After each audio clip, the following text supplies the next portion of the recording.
qadrsizlantirilgan, qadrsiz bo'lgan, erkak tomonidan qadrlanmagan ayollar o'zi bilib bilmay bitta xatoga yo'l qo'yadi.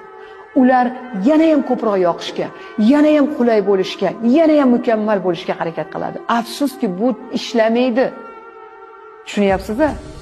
Erkak kishi uni ayblayotganda, qoralayotganda yagona niyati bor. O'zini o'ziga oqlash. Chunki xiyonat qilayotgan erkak bilib turadi noto'g'ri qilayotganini.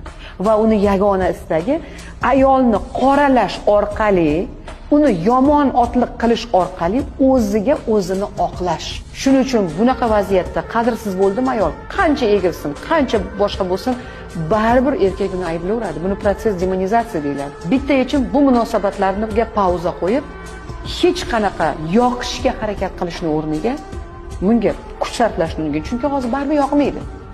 Mana shu kuchni o'sishga, rivojlanishga, bilim olishga, o'zini qiziqishlarini yaratishga sarflash.